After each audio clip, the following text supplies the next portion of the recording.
You're kissing my hands, mine. Yes, yours, yours. What's so surprising? Well, what are you doing howling in the middle of the street, and he calls himself a general, a military man? Well, come on.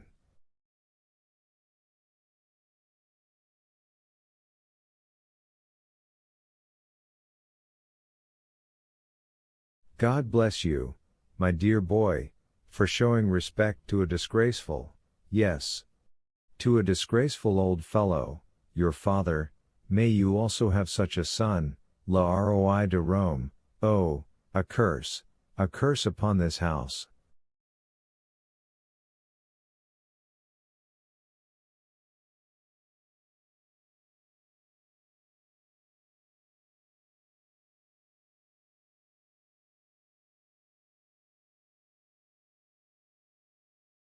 But what is really going on here?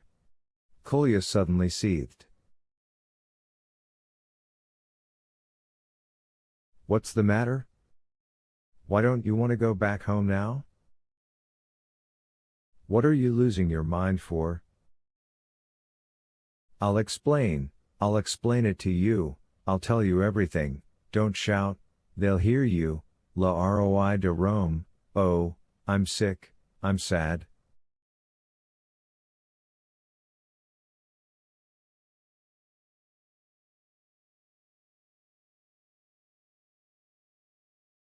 Nanny, where's your grave? 23. Who exclaimed that, Kolya? I don't know who exclaimed it. Let's go home right now, right now. I'll give Ganka a beating, if I have to. Where are you going now? But the general was pulling him towards the porch of a nearby house. Where are you going? That's not our porch. The general sat down on the porch and kept pulling Kolya towards him by the hand.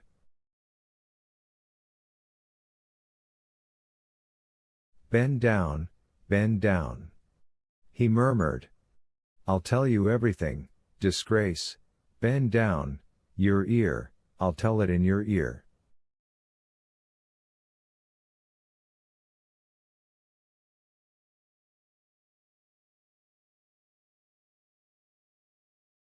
What's the matter? Kolya was terribly frightened, but offered his ear anyway.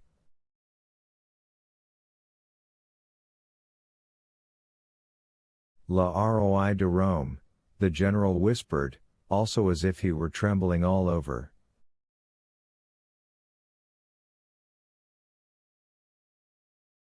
What? What have you got to do with la roi de Rome? Why? The general whispered again, clutching his boy's shoulder tighter and tighter. I'll tell you, everything, Maria Petrovna Su.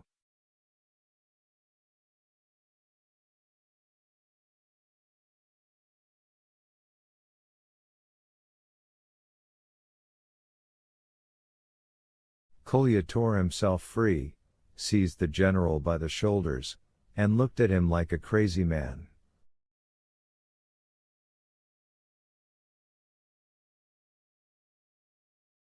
The old man turned purple, his lips became blue, small spasms kept passing over his face.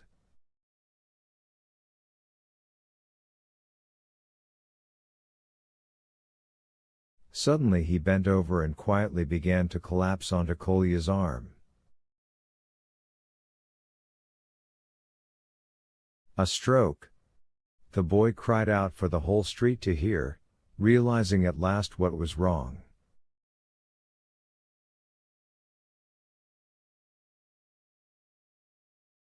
To tell the truth, Varvara Ardalionovna, in her conversation with her brother, had slightly exaggerated the accuracy of her information about the prince's proposal to Aglaya Epanchin.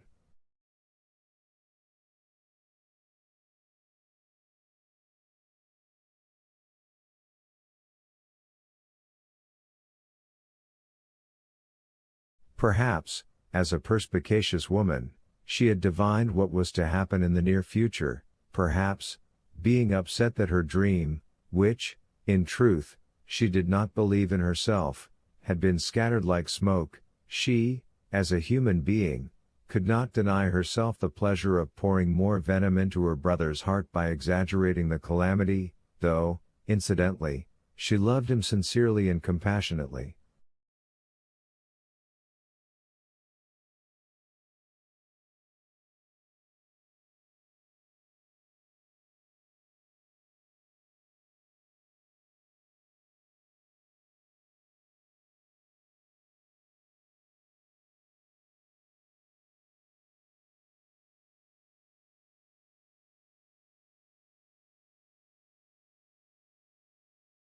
In any case, she had not been able to get such accurate information from her friends, the Epanchin girls. There had been only hints, words unspoken, omissions, enigmas.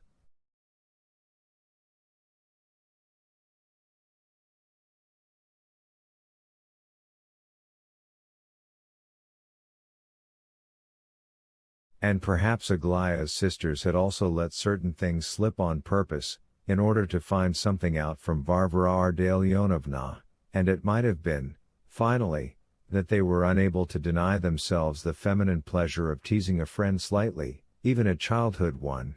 It could not have been that in so long a time they had not glimpsed at least a small edge of her intentions.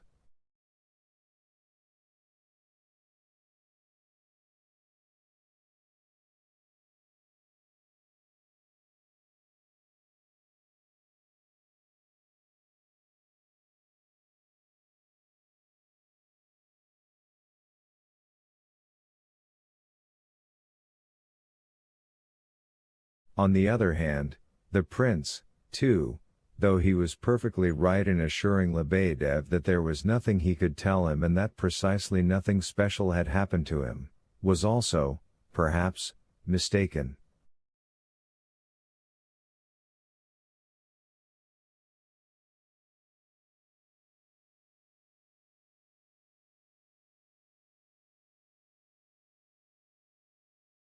In fact, something very strange seemed to have occurred with everyone.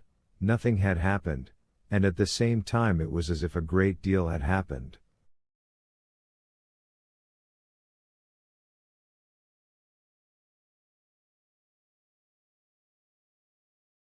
It was this last that Varvara Ardalionovna had divined with her sure feminine instinct.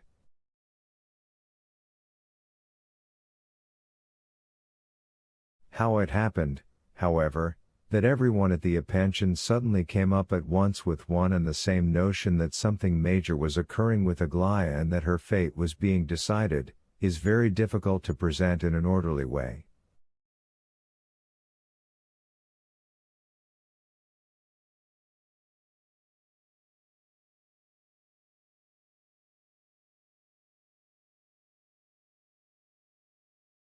But this notion had no sooner flashed in everyone at once, than they all immediately insisted at once that they had perceived the whole thing long ago, and it had all been clearly foreseen, that it had all been clear since the poor night, and even before, only then they had not wanted to believe in such an absurdity.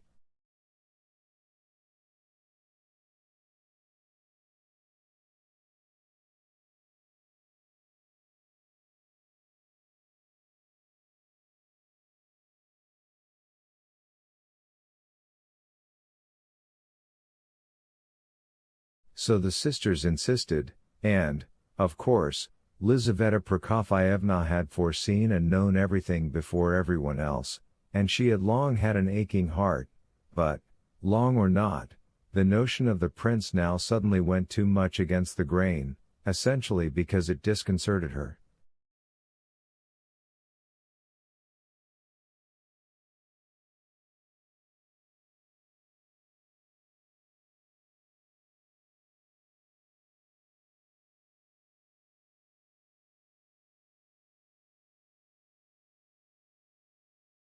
A question presented itself here that had to be resolved immediately, yet not only was it impossible to resolve it, but poor Lizaveta Prokofyevna could not even pose the question to herself with full clarity, try as she might.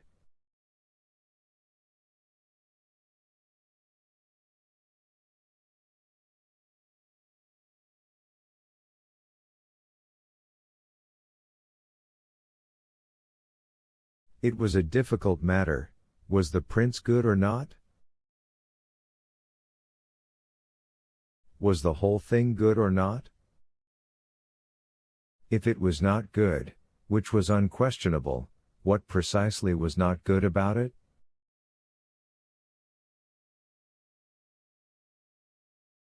And if it was good, which was also possible, then, again, what was good about it?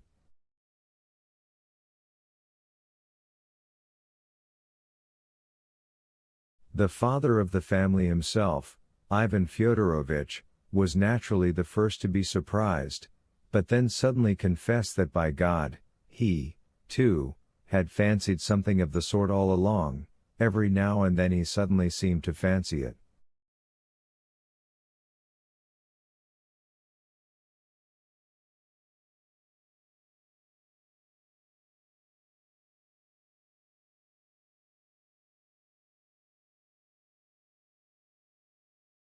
He fell silent at once under the terrible gaze of his spouse, but he fell silent in the morning, while in the evening, alone with his spouse and forced to speak again, he suddenly and, as it were, with particular pertness, expressed several unexpected thoughts.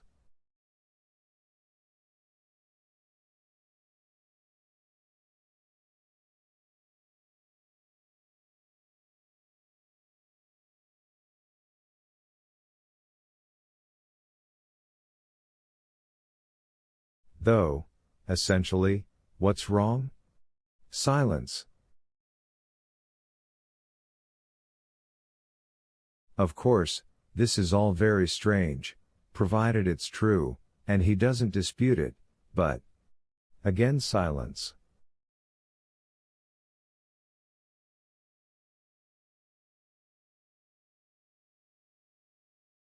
And on the other hand, if you look at things directly, the prince is a wonderful fellow, by God, and, well, finally, the name, our family name, all this will have the look, so to speak, of an upholding of the family name, which has been lowered in the eyes of society, because, looked at from this point of view, that is, because of course, society is society, but still the prince is not without a fortune, even if it's only so much.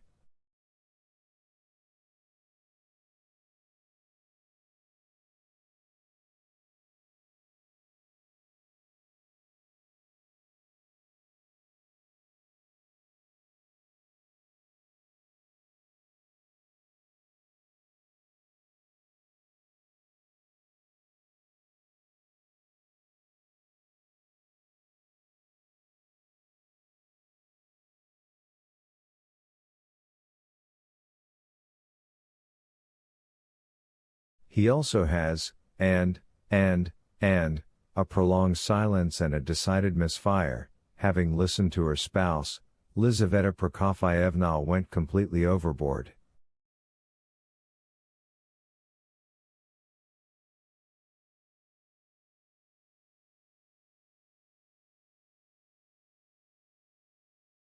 In her opinion, everything that had happened was unpardonable and even criminal nonsense, a fantastic picture, stupid and absurd.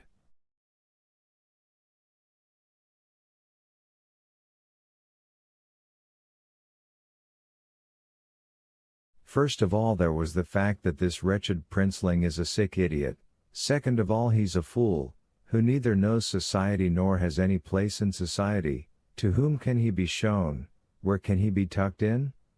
He's some sort of unpardonable democrat, without even the least rank, and, what will old Belokonsky say?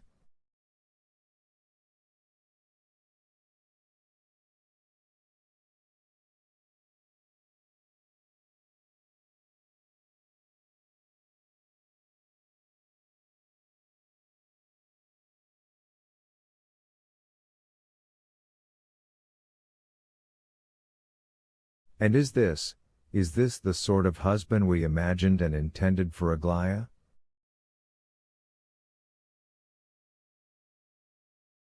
The last argument was, naturally, the most important. The mother's heart trembled at the thought, bled and wept, though at the same time something stirred in that heart which suddenly said to her, "And what makes the prince not the sort you want?"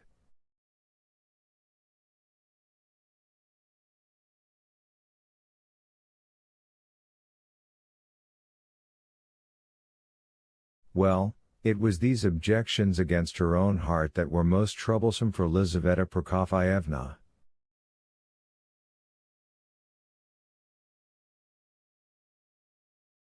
Aglaya's sisters for some reason liked the notion of the prince. It did not even seem very strange to them.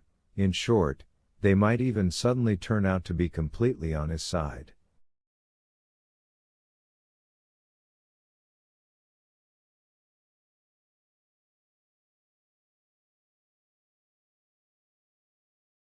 But they both decided to keep silent. It had been noted once and for all in the family that the more stubborn and persistent Lizaveta Prokofyevna's objections and retorts became, on some general and disputed family point, the more it could serve them all as a sign that she might be about to agree on that point.